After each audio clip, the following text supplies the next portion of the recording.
Hello guys, फिर एक नए वीडियो के साथ में पास्ट परफेक्ट कंटिन्यूअस टेंस लेकर के मैं फिर आपके सामने एक नए वीडियो के साथ मैं ऐसा कर रही थी, वह ऐसा कर रही थी, उन्होंने ऐसा, वो ऐसा कर रहे थे। तो इस प्रकार का जब सेंस आता है, वो बहुत देर से खेल रही थी, मैं आवाज लगा रही थी तब, ठीक है ना। तो जब टाइम बताना होता है, सेम कंडीशन जैसे हमने प्रेजेंट परफेक्ट कंटिन्यूअस में किया था, जब हमको टाइम बताना पड़ता है तब हमको इस प्रकार का सेंटेंस का यूज करना पड़ता है। तो जब हम सिंपल पास्ट कंटिन्यूअस ले रहे थे तो क्या था, टाइम नहीं बता रहे थे। आई वॉज वर्किंग, मैं काम कर रही थी, ठीक है, यहाँ काम खत्म हो गया था। लेकिन यहाँ आपको बताना पड़ता है कि मैं इतने समय से काम कर रही थी, चाहे पॉइंट बताना हो चाहे ड्यूरेशन बताना हो, तो वहाँ पे आपको इस प्रकार का काम करना है। तो कैसे होगा, तो उसके लिए हमको पास्ट परफेक्ट कंटिन्यूअस टेंस का यूज करना है ना। ठीक है, तो पहचान कैसी होगी, मैं उतनी देर से कर रहा था, मैं उतनी देर से पढ़ रहा था, मैं उतनी देर से खेल रहा था, वह उतनी देर से बाजार जा रहा था, ठीक है ना। तो इस प्रकार का अब इनको सबसे पहले अपन अफर्मेटिव सेंटेंस लेते हैं। अफर्मेटिव सेंटेंस का मीनिंग ही होता है कि जो बिल्कुल नॉर्मल है कि मैं नॉर्मल वो काम कर रहा था, ठीक है ना। इसमें कोई निगेटिव नहीं, कोई इंट्रोगेटिव नहीं। अफर्मेटिव मतलब बिल्कुल सकारात्मक वाक्य जिन्हें हम नॉर्मली यूज करते हैं कि मैं कर रहा था, मैं जा रहा था, मैं इतना कर रहा था ना, ठीक है, उस प्रकार से। तो उनको अफर्मेटिव सेंटेंस कहते हैं। मुझे लगता है कि अभी तक के आपको पता चल चुका होगा ना, बहुत देर से अपन इन चीजों को चल रहे हैं, तो अफर्मेटिव पे पहले काम करेंगे।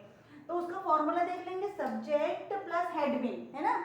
वहां प्रेजेंट में क्या था, हैव बीन, फिर वर्ब की फर्स्ट फॉर्म और उसमें आईएनजी जुड़ जाएगा, ठीक है ना। रीडिंग, प्लेइंग, कुकिंग, राइटिंग, ऐसा हो जाएगा। और फिर सिंस और फॉर, ये मेन चीजें हैं, इनको थोड़ा सा हाईलाइट कर लो कि ये मेन चीजें हैं जो इसमें आपको पुटअप करना है। जब आप धीरे धीरे बहुत अच्छी फ्लुएंसी के साथ इंग्लिश बोलने लगता है तब समझ में नहीं आता, नहीं भी बोला है, सिंस बोला है, फॉर बोला तो नहीं चल जाएगा, सामने वाला बंदा समझ जाएगा कि आप लंबे समय से काम कर रहे थे क्या। लेकिन अभी आप लर्निंग प्रोसेस पे हो, तो आपको यहाँ पे सिंस और फॉर लगा करके ही सीखना है। और फिर उसके बाद में टाइम बता दो, जो आपको आगे अंदर कुछ देना है तो दे दो, है ना। तो ये यहाँ तक के लेके चलो, तो एक बार प्रैक्टिस कर ले फिर से। I had been watching videos since 15th of May. 15th of May बोलते समय अपन 15th ऑफ मे लगाएंगे। 15th ऑफ मे यानी 15 मई से मैं देख रही हूँ, वॉचिंग कर रही हूँ, टीवी वॉच कर रही हूँ, है ना, या वो मोबाइल वॉच कर रही हूँ, वीडियो वॉच कर रही हूँ। और यदि फॉर लगाना है तो मेनी टाइम, कई समय से, ठीक है ना।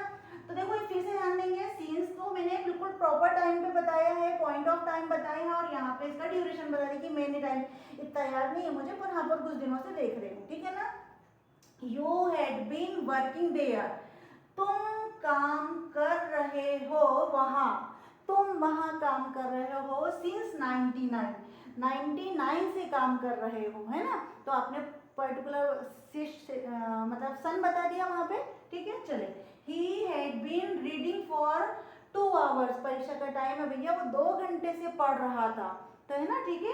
तो यहाँ मैंने फॉर लगा दिया, 2 घंटे से पढ़ रहा था, मतलब 2 घंटे में ये भी हो सकता है कि 1 से 2 बजे तक पढ़ रहा, 3 बजे तक पढ़ रहा, ऐसा भी हो सकता है ना।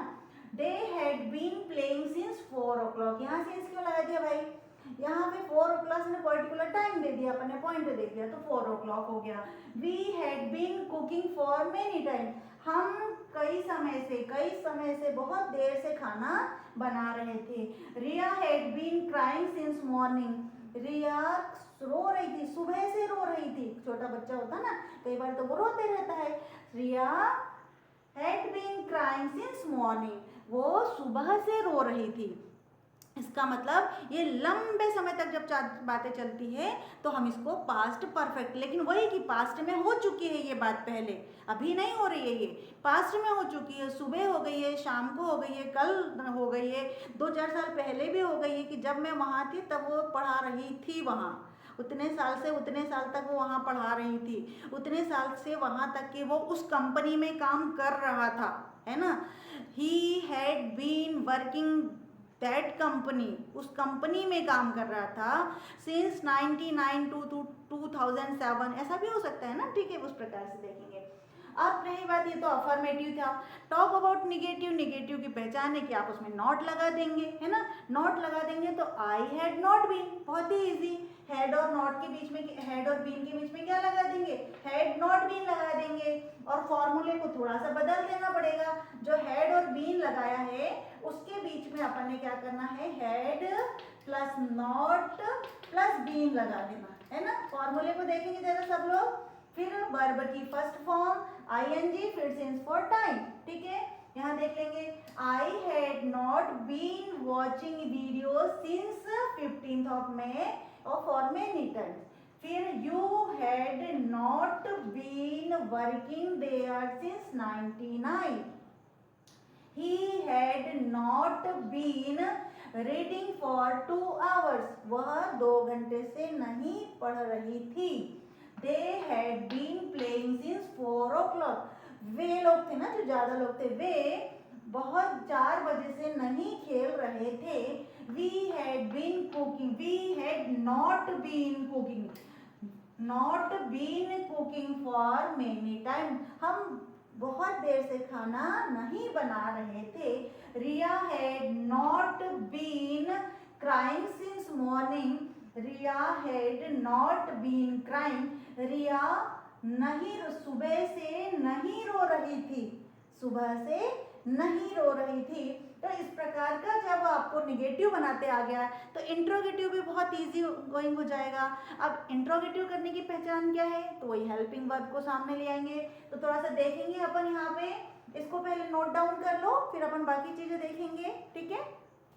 देख लेंगे इंट्रोगेटिव की बात। तो इंट्रोगेटिव में वही पहचाने कि अपनी हेल्पिंग वर्ब को सामने ले आना है और आंसर हमेशा यस और नो में देना है। क्या वो नहीं कर रहा था, क्या मैं नहीं कर रही थी सुबह से, क्या हम नहीं कर रहे थे सुबह से, क्या वो खेल नहीं रही थी सुबह से। तो क्या ही जब क्वेश्चन बनेगा तो व्हाट नहीं लगाना है, केवल हेल्पिंग वर्ब को सामने लाना है, वो भी हैड बीन है। तो हैड बीन की हैड जो है वो सामने आएगा, बाकी सब एज इट इज रहेगा। देखो कैसे, had plus subject plus been plus verb की फर्स्ट फॉर्म देन आईएनजी और सिंस फॉर तो वही है, और उसके बाद उसका टाइम लगा दिया, ठीक है ना। Had I been watching video since morning, क्या मैं सुबह से वीडियो देख रही थी, ठीक है ना। या 15th of May से मैं देख रही थी, जो टाइम है अपने को वो बताना है।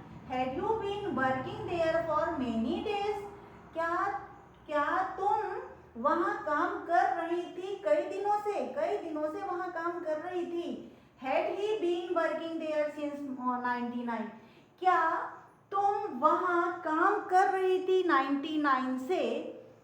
Had she been reading for 2 hours, क्या वह 2 बजे से पढ़ रहा था, वह पढ़ रही थी। Had they been playing since 4 o'clock, क्या वे लोग जो ज्यादा हैं, वे लोग 4 बजे से खेल रहे थे। Had we been cooking for many time, क्या हम लोग बहुत देर से खाना बना रहे थे। Had Riya been crying since morning, क्या रिया सुबह से रो रही थी, ठीक है ना। यहाँ पे समझ में आया। इसकी बार बार ओवर एंड ओवर प्रैक्टिस करो और डेफिनेटली आप बहुत जल्दी सीख लोगे। अगर आपके पास नोट्स बनाने की आदत है और जब जुनून है, अगर इफ़ यू हैव लाइक समझो एक डिवोशन होना चाहिए काम के प्रति कि आपके पास जो काम है मुझे ये करना है तो करना है ना। और डिवोशन के साथ साथ एकदम वो एक जुनून होना चाहिए, आपका जील होना चाहिए, अंदर से एक आवाज़ आते रहना चाहिए कि मुझे तो ये करना है with in a month, within a year, within a 3 month, within a 6 month। वैसे देखो ऑलमोस्ट किसी भी लैंग्वेज को सीखने के लिए 3 मंथ तो एटलीस्ट लगना ही लगना है। बट अगर आप शुरू से बोल रहे हैं तो आपका कॉन्फिडेंस 3 महीने अंदर बिल्डअप हो जाएगा और आप धीरे धीरे और अच्छे से इम्प्रूव कर लोगे, ठीक है ना। अब आते हैं निगेटिव की, इंट्रोगेटिव निगेटिव। उसको क्या कहते हैं अपन, इंट्रोगेटिव प्लस निगेटिव, है ना। तो उसमें इंट्रोगेटिव निगेटिव, तो हैड आई नॉट बीन, कुछ भी नहीं करना, had I not been watching videos, had you not been working there, had he not been working there since, had she not been, had they not been playing, had we not been cooking for many times, had Riya not been crying since morning. तो यहाँ तक कि आपका interrogative negative हो जाता है और ये वाला जो पास्ट परफेक्ट कंटिन्यूअस टेंस है वो लगभग खत्म हो चुका है। Now talk about WH family members, तो उनके साथ आपको यहाँ पे why, how, what, at what time आप ऐसा लगा करके इसका क्वेश्चन को लंबा कर सकते हो, ठीक है ना। तो मुझे लगता है I hope guys you are understanding, okay, got it my all points, okay, thank you for watching me.